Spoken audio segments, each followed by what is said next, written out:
Where are we with the I-49 intercity connector compared to any other kind of federal highway work that's done across the country? Well, let's back up a little bit and give some text or context for it, I guess, Robert. Remember now, I-49 is a project that's been going on most of our adult lives, right? Mm-hmm.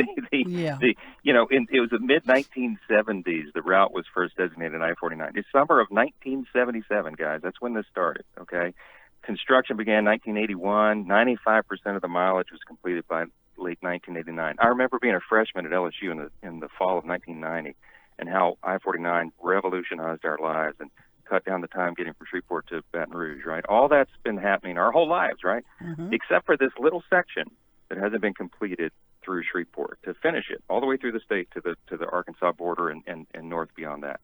And it's 3.6 miles. It's been out there forever. We call it the intercity connector. There's really, three options that have been discussed for that. As y'all have covered so many times, everybody knows the intercity connector is the 3.6 mile direct connection between the completing portions of I-49. There's a loop-it alternative, which would take another decade at least and billions of additional dollars to finish, which is not even feasible. And then there's a group wanting a no-build proposal to reroute I-49 onto existing portions of the Interloop Expressway. But look, what we're trying to do right now is get this thing to a point of decision. NLCOG, the North Louisiana, the group that has all the governments around the area, they've been working on this for a long time. We had 25 public hearings over the last few years. More than 94% of the public input supported that direct route, the ICC, we call it, the intercity connector. All we want to do is get the Highway Administration, the state DOTD, and everybody involved to a point of decision so that we can try to get funding and finish this critically important project. And the point we're making, Robert, on this graph and on a big letter that's being released later this afternoon, is that this thing has drug on beyond just from the late 1970s. Now, just this portion, this 3.6 mile portion, has drug on forever, and it's over twice the length of the national average just to get an environmental impact study on it, which is a necessary step to go forward, get the record of decision, and get funding. What's and the we're tired of waiting. hold up, Mike? I wish I could tell you. There's a lot of finger pointing going on. There are lots of different agencies and officials involved, and it's just drug on forever. It looks like a shell game sometimes. But we're releasing this letter today, this bipartisan letter by community leaders all across the region, and the letter's going to the governor and the Federal Highway Administration, to the Louisiana Department of Transportation and Development, and to COG, North Louisiana Council of Governments, to just express this frustration and the concerns with the continued delays, and to ask immediate assistance to assure that the task is completed quickly and correctly. We cannot wait any longer. And one of the big points you make in your letter, if I might, is that of all the times that Louisiana as a state needs a little economic boost, this could provide that, yeah?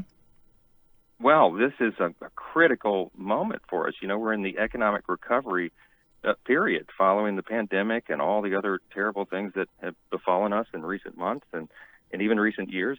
We cannot wait anymore. Look, everybody agrees that completing the ICC would result in an estimated $800 million in annual impact in Louisiana, thousands of new jobs, and we can't move to the next step unless we get this all-important environmental impact statement. And the people that are in charge of that is all these state officials. And so we're just asking them to get it done. It's already taken more than 8 years to get even a draft of this thing in hand, and that's twice as long as the national average for how long the whole thing should take. And it's just enough. Look, this letter is bipartisan. It's signed by me and the Senators Cassidy and Kennedy, our state senators, like everybody from Greg Tarver to Barrow Peacock, state representatives from Larry Bagley to Sam Jenkins. You got the mayors of Shreveport and Bossier City, county commissioners, the presidents of all the chambers of commerce, Shreveport, Bossier, Alexandria, Monroe, the African American Chamber, the Economic Recovery Task Force for Shreveport, the Committee 100, the CEOs of all our hospitals. I mean, you got leaders from every industry and business sector.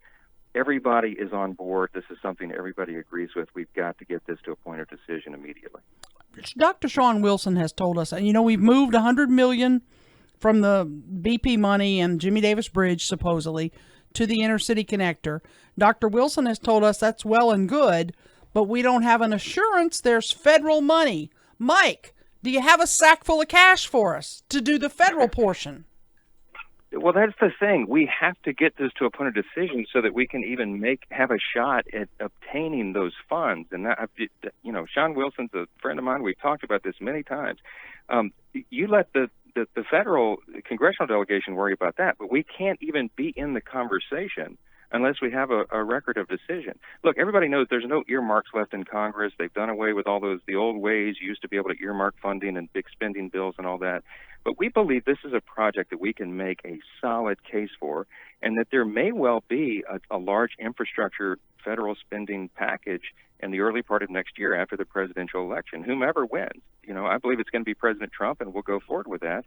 But even if it's Joe Biden, he's going to feel a lot of pressure to have an infrastructure package. We won't even be able to have a seat at the table and be in the conversation unless we have a quote-unquote shovel-ready project. And so getting all of these intermediate or preliminary steps done are critical for us to be in position to be able to do that. So the $100 million was a great thing for the state to designate to it, but that's probably about a fifth or less of the project. So we've got a lot more to do.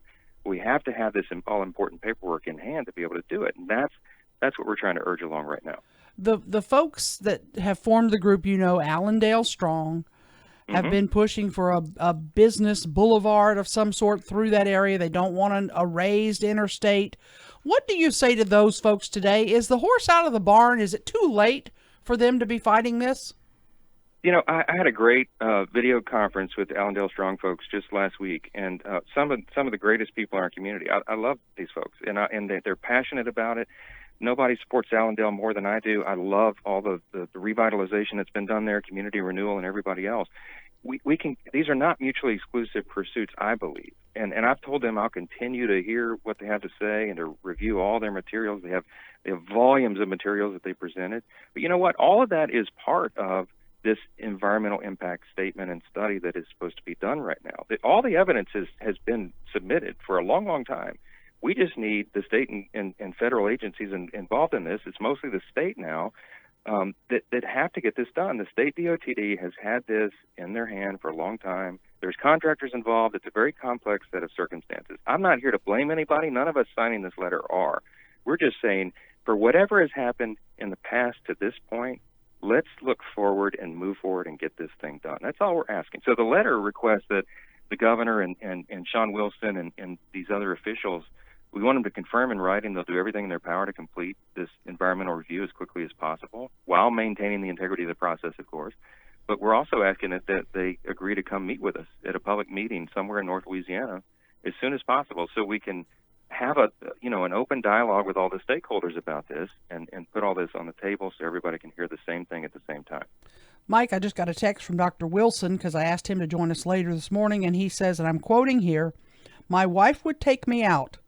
I'm out this week for my 25th anniversary in Napa Valley. I'm just up making coffee." So he won't be available this week, but maybe next week we'll get him in. And happy anniversary. I'll give him a pass for that one. Yeah. Happy anniversary, Sean. Look, yes. This is not an adversarial thing. We all have to work together, and it's important for our community, our region, our state, and really this whole part of the country. I-49 is a vital artery, and if we finish it, it brings all sorts of new economic opportunity to us. I really believe that, and most people do.